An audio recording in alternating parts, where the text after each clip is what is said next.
Joining me on the line, a very special guest, Micahel Schiavello. Welcome. Mitchell, thank you, mate. It's been a long time coming. I'm excited to talk to you. Yes, I love that I guilted you into an interview and then now you had to make it come true. You can pay me later on. I will.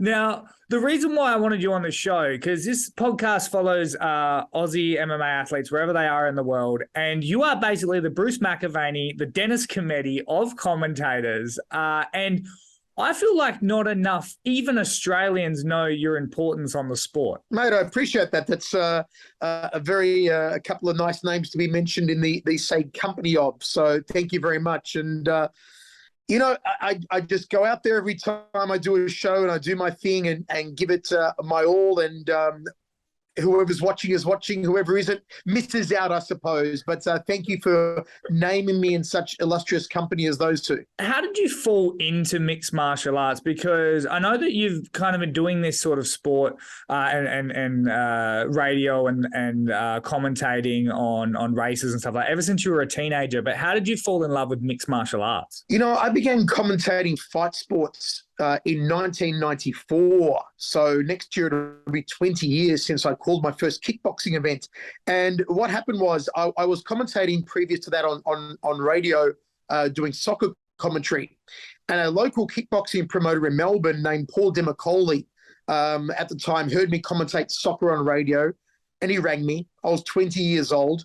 And he said, "I'd love you to commentate my kickboxing show." And I said to him, "Paul, I have no idea how to commentate kickboxing." I said, "No," I refused. Anyway, Paul kept ringing and calling, and it's that old Ferris Bueller line. He kept calling, he kept calling. And he broke me down and eventually said, "Okay, I'll do it. I'll commentate your kickboxing show." So I went out there to Melbourne's western suburbs and called this show and knocked it out of the park and found I had a talent for it. And before long, Fox Sports started up in Australia. It was Premier Television Network back then, as pay TV came to Australia in about 96, I think it was. And then around that time, 96, 97, there was a promoter in Sydney called Randy Babel, an American promoter, who was bringing an event to Sydney that he called the Australian UFC. Now, it wasn't UFC, of course. It was mixed martial arts in a cage, in an octagon, that no one in Australia had ever really seen before. So Randy, because it was the wild time in the mid-90s, was promoting it as the Australian UFC. And he contacted myself and Mark Castanini to go to Sydney, commentate the event. And that was the first mixed martial arts event I ever called. And I remember scrambling like a madman in the week before the event, trying to learn about this thing called mixed martial arts. I'd covered mixed martial arts for Blitz magazine since UFC #1 back in 1993. But I'd never commentated the sport before. So I didn't know the difference between mount and guard. I didn't know an arm lock from a kimura, from an arm bar, from anything. So I tried to get a hold of as many videos as I could back then. There was no YouTube. As many books as I could. I got hold of some old Gracie books, some old John Will tutorials, some old Machado tutorials, and I read them and I watched them and thought I did a half-decent job on commentating mixed martial arts. So I guess, mate, I've been commentating the sport of MMA, I suppose, longer than just about anyone else. Yeah, it's quite intriguing. Have you gotten on the mat much since the inception of you finding out about MMA? Never gotten on the mat at all. The only martial art I've studied is Muay Thai. So I did Muay Thai and kickboxing for about 4-5 years.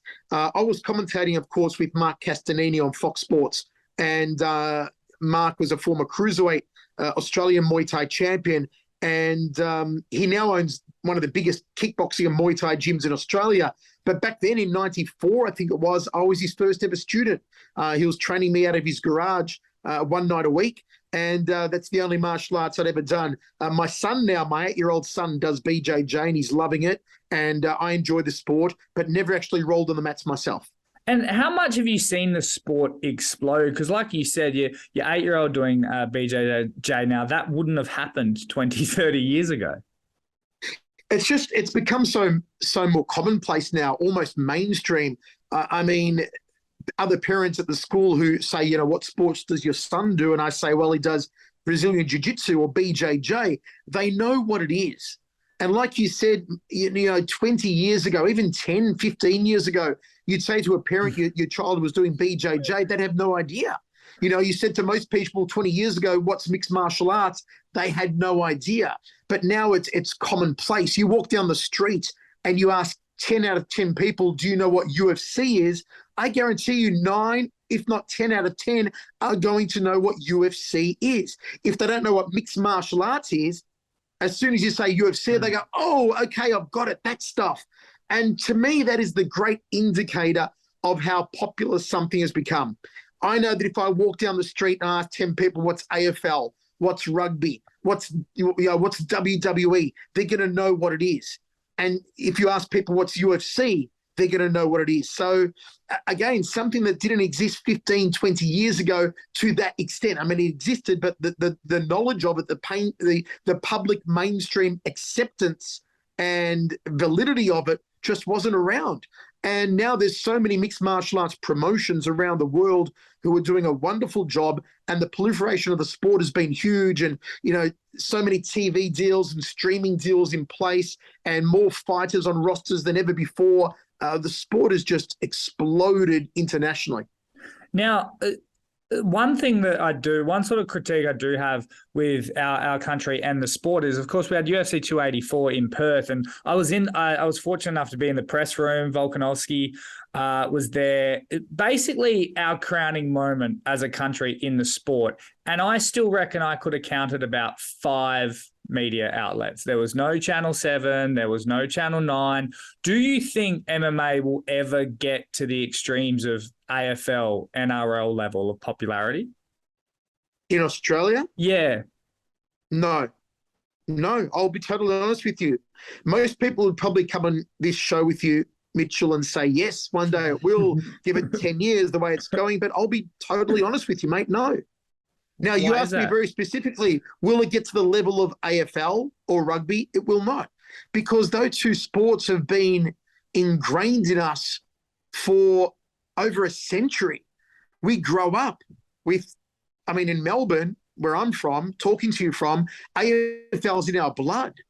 The opening round of AFL was last night, and my wife and I were glued to the TV screen watching the Tigers and the Blues battle it out to a draw in the opening game of the season. There were 85,000 people last night at the MCG on a Thursday night, a school night, a work night, the second biggest crowd for an opening game of all time. There is no way mixed martial arts in Australia will ever do those figures. Also because as much as we love the sport, and the sport is growing and has become more mainstream, as we've said, and the validity is there, and so many more people know what it is, it doesn't mean that everyone embraces it, that everyone likes it. Because for a lot of people, and particularly a generation beyond ours, it's still perceived as, as a dogfight.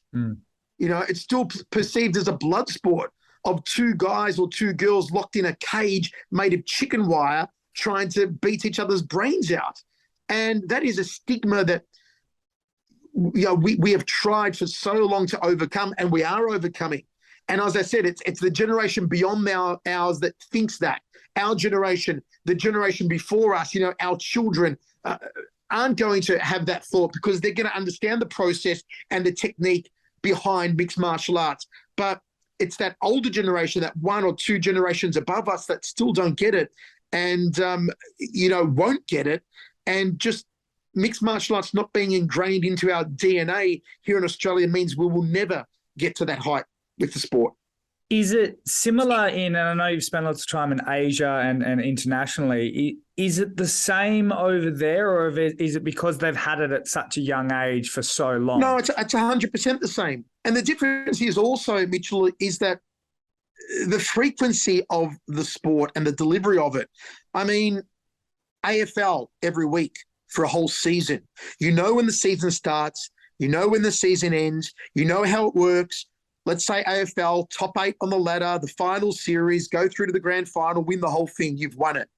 There's no such structure in mixed martial arts. The only organization that's come close to doing such a structure really has been PFL with their season, but even that can be a little hard to understand until you get right into it. But there's no weekly, week in, week out show of mixed martial arts that you can follow over a whole season or over a whole year. And given that there are so many organizations, it's like the same with boxing. Who's the real champion?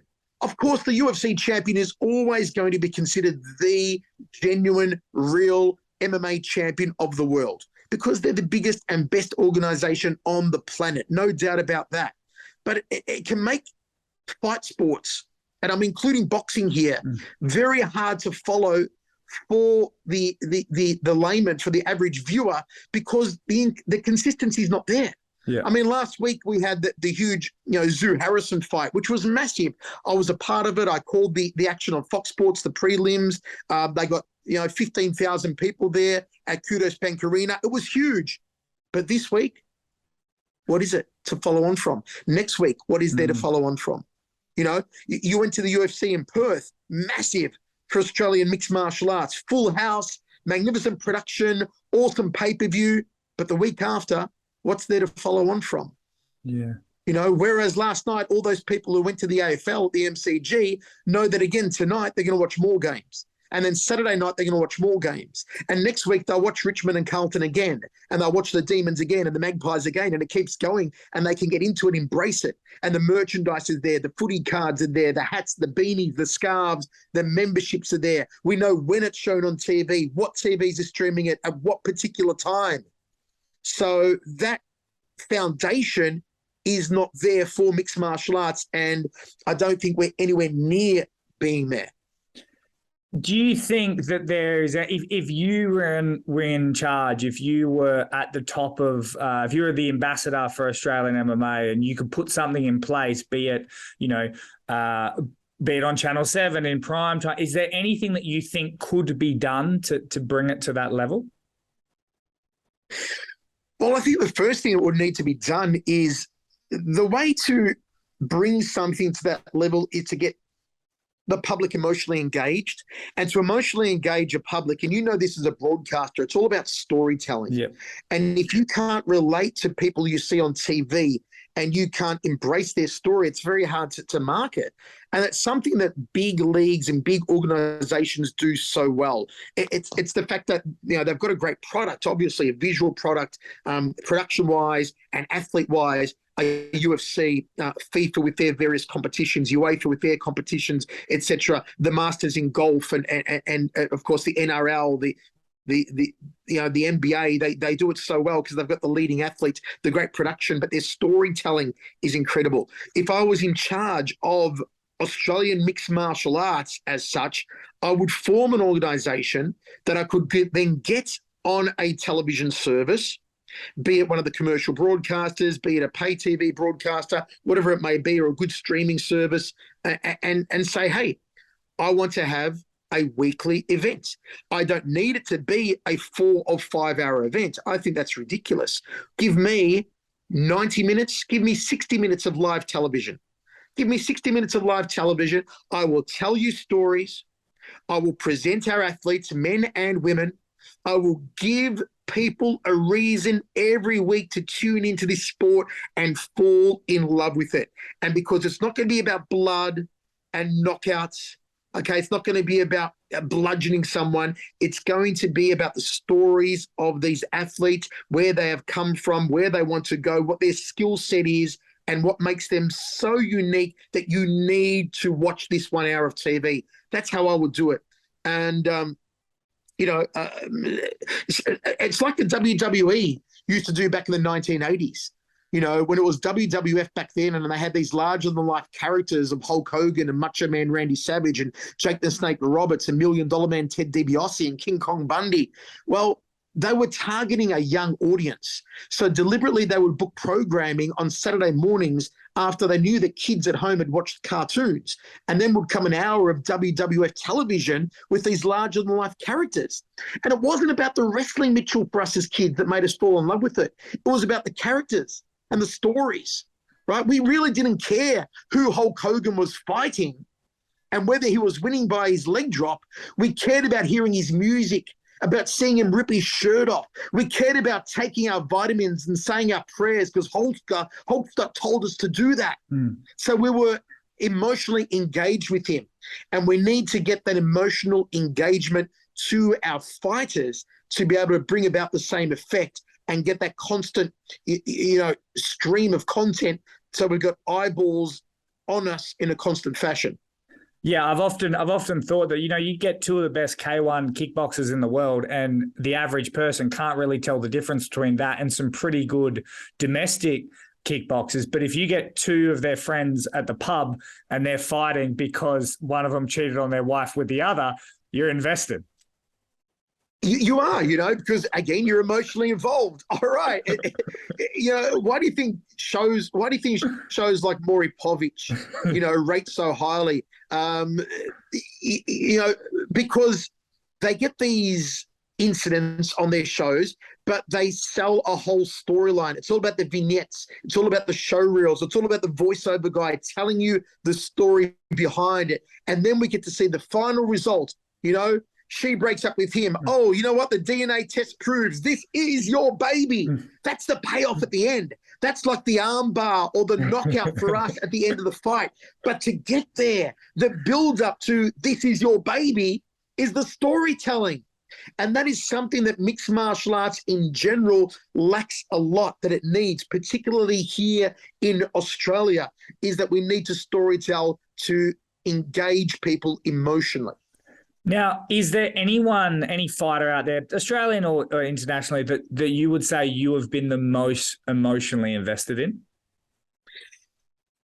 There have been a lot, only because when you're on the circuit with these guys for years, whether it's one championship, whether it's K1, whether it was back in the Access TV days doing LFA, RFA, shark fights, legacy, lion fights, you're seeing these guys on the circuit every month.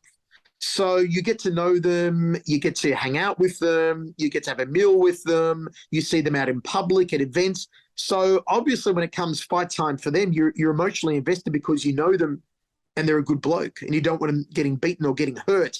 During my K1 days, I'm still very close with Ray Sefo and with Mark Hunt. I just hosted Mark Hunt's public speaking tour here in Melbourne a couple of weeks ago. So always when Mark and Ray would fight, I was emotionally invested because I knew them on a personal level. Bada Hari, as people know, was always my favorite as a commentator. We shouldn't have favorites, but hey, you know what? He was. Stuck it up. He was awesome. And Bada and I became mates. We traveled the world together. We were the Howard Cosell, Muhammad Ali of kickboxing, whether it was in Holland, it was in Japan, it was in Korea, it was in New Zealand, wherever it was. We spent so much time in Dubai. We spent so much time together. So every time Bada fought, and because I helped to make the larger-than-life Bada character that people fell in love with or either loved or hated around the world, I was emotionally invested in him. So there's just a few names I can think of over the years. Peter Ertz, another one. Peter is the nicest guy you'll ever meet. And later in his career, when he was starting to get beaten by guys like Alistair Overeem, who were having a lot of help from a menu of horse meat that he was consuming, amongst other things, wink, wink, you couldn't help but to feel sorry for Peter Ertz because he's a legend getting bludgeoned by, a new generation fighter who was getting a little bit of assistance on the side. So, it happens in any sport, and don't let any commentator tell you otherwise, that they don't have their favorites or they don't have guys or girls that they feel a little emotionally invested in, because it happens across all sports. And as a commentator, is there one sort of, this is even just personally, just for me, like, is there any one trick of the trade that you do? Do you call that fighter like a week out, or is there some sort of trick that you do that helps you get the best out of their story when commentating? It just comes down to a little bit of preparation. And it's also, I feel that if the fighter knows or the athlete in any sport, again, if the athlete knows you're good at what you do and you'll present them their fight, their contest correctly, then they want to offer you more. And I've always been able to develop a good relationship with most of the fighters or athletes in each sport that I've commentated, because I try and do a good job at my craft, and they know that they're in good hands. That even if you're a lower tier, first card on television fight, Schiavello's going to give you the big time commentary. Schiavello's going to put you over. Schiavello's going to help make you a star. You know, and guys like Usman, you know, UFC, who's coming up to another main event shortly, he was a guy that started on the undercards of Legacy Fighting in the USA, you know, and I was commentating Kamaru Usman when he was a nobody, and we became good friends because he knew that every time I commentated him, it would help his career because I brought the excitement. If he brought it in the cage, I brought it in the commentary position. And you get to catch up with these athletes a couple of days before the event. You ask them about their preparation. You ask them for a prediction. And when their preparation comes true in the cage, when their prediction comes true and they score that knockout or that submission that they called, you put them over. You give them credit for that. And that builds their careers. And then again, it builds that trust with you as a commentator. So it's almost a symbiotic relationship there, Mitchell, in that they know what you can bring, you know what they can bring, and you're working together to bring this out on television. And what is a kibosh? Who knows? You know, it's funny. The person who likes that saying the most is Mark Hunt.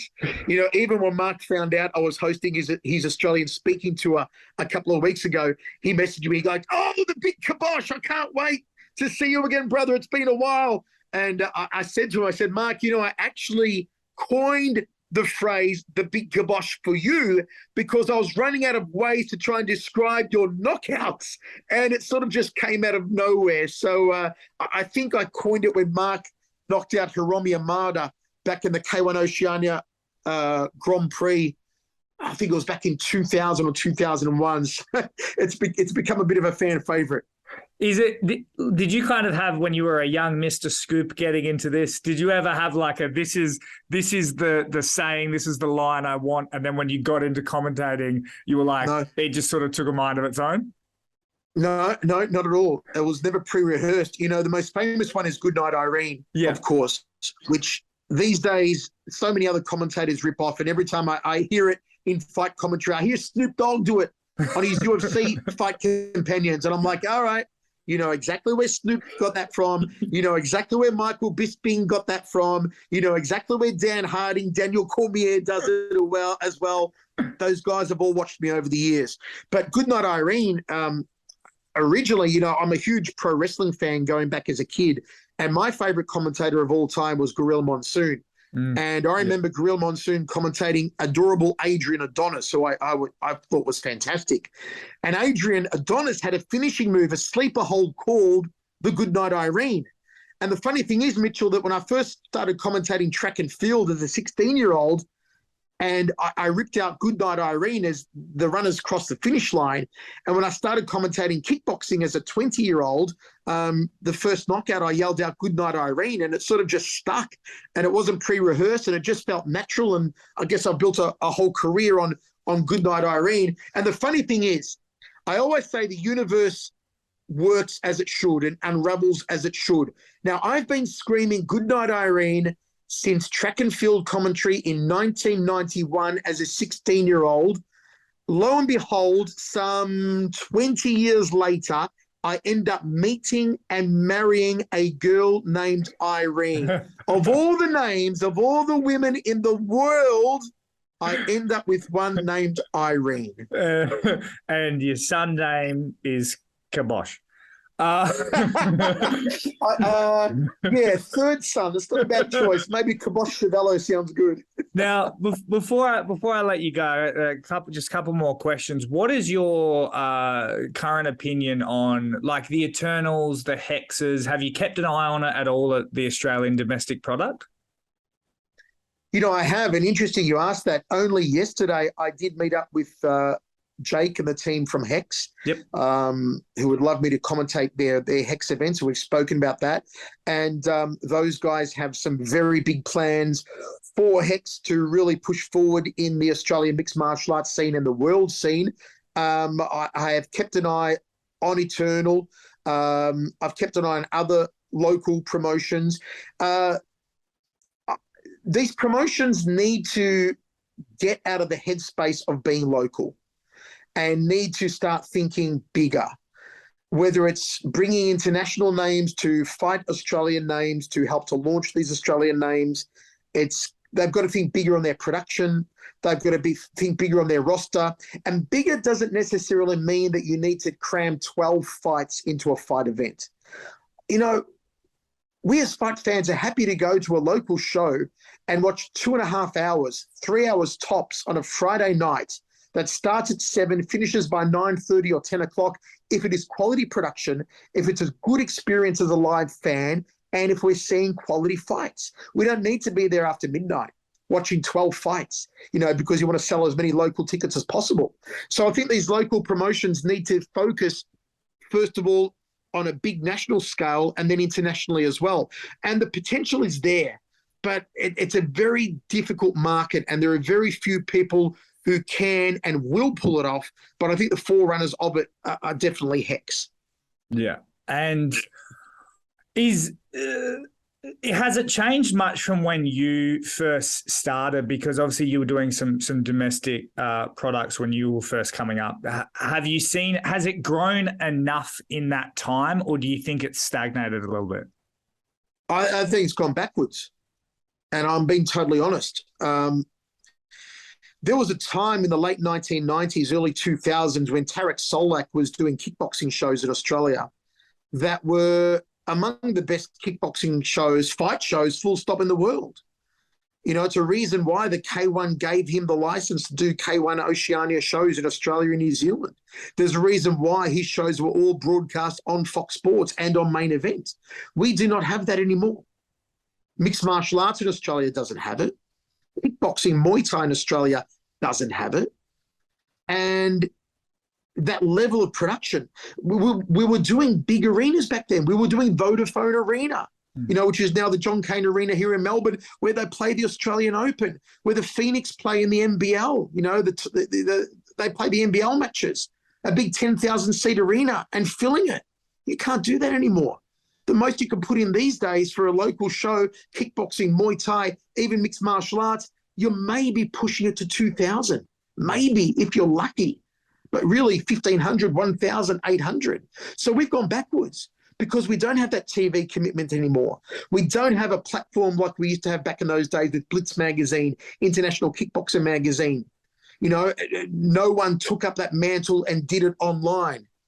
We just don't have those forums anymore online for fans to be able to engage in discussion with each other on a local level. Internationally, you still have Mixed Martial Arts Forum, you still have Sherdog, you know, MMA Junkie and all that sort of stuff. We don't have it in Australia, whereas we used to back in the day.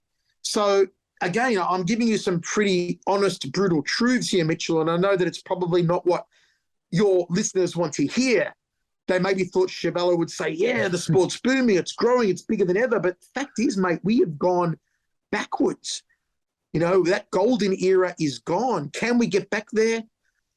I hope so, but it is going to take a very special production outfit to get a very special TV or streaming deal to lead that charge. So you think the product has to be at that level before the TV will come, or do you think it can be sort of like a joint partnership? Well, even talking to Hex, you know, and they would love to get on television. And I'm like, guys, your product is good, but it needs to be better. You know, you've got to elevate the product. You just can't throw anything on TV and expect people to watch it. You know, that was the old George Costanza thing on Seinfeld, right? When they were pitching the Seinfeld pilot, the Jerry pilot, of course, it was called during the series, the Jerry pilot to NBC. And the head of NBC said to George Costanza, this is a show about nothing. Why would anyone watch this? And George says, because it's on TV.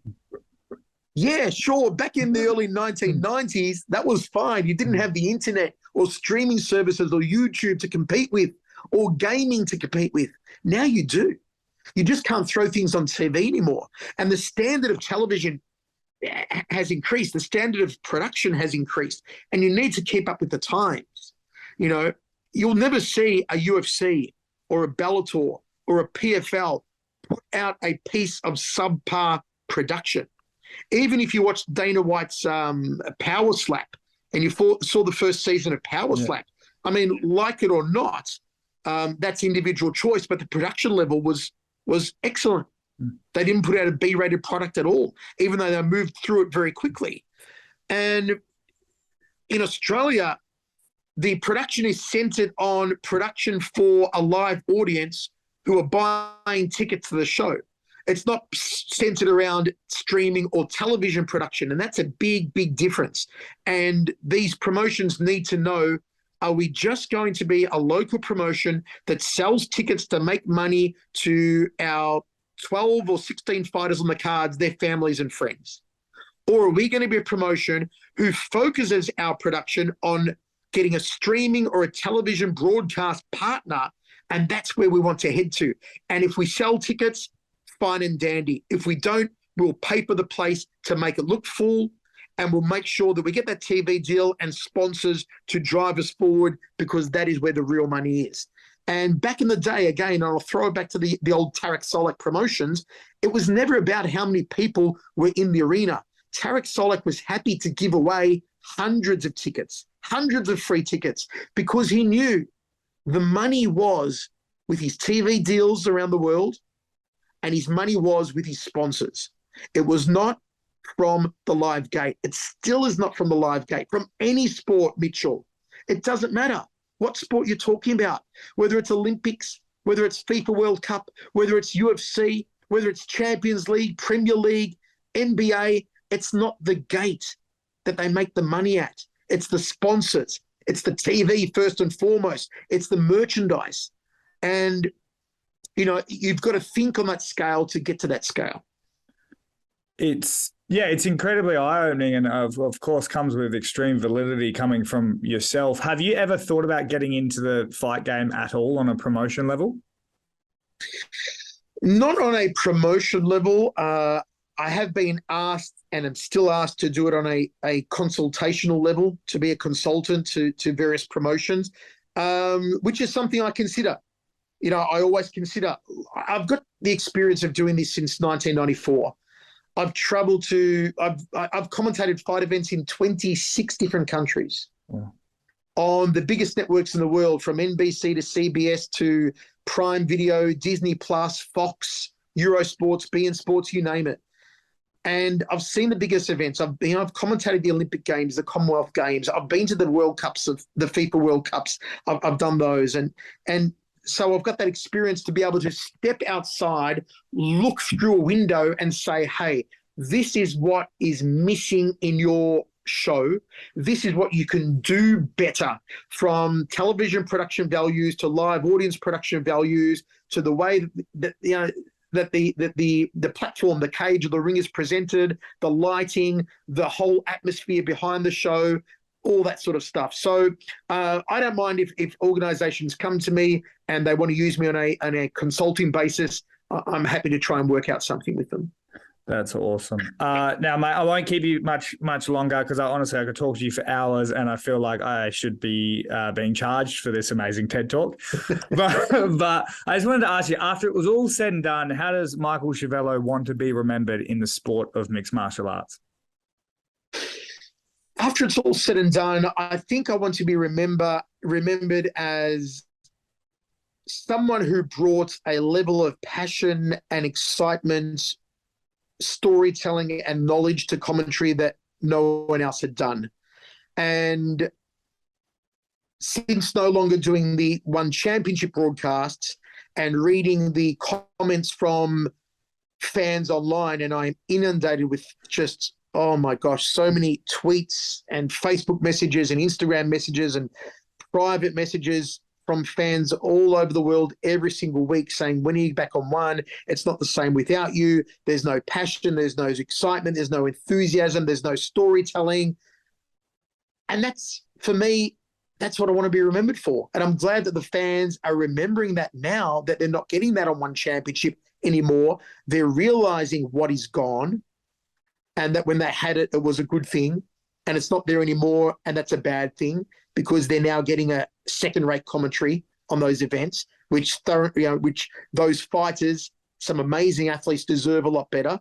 And that's what I want to be remembered for. You know, bringing that passion, that excitement, that if it was the first fight of the night or the main event, I had you jumping out of your seat and calling the action, not calling out a bunch of statistics, but calling the action, that you could walk off and make a sandwich while a fight was going on in the background, and still the hairs on your arms would jump on end and stand up because Schiavello was calling it in such a way that you could still picture it in your mind while you were making that sandwich or while you were taking a phone call in the background. You know, that's what I want to be remembered for. Could we see you back? Back where? At one? It's not my choice. It is not my choice. You know, I haven't spoken publicly about what happened with one.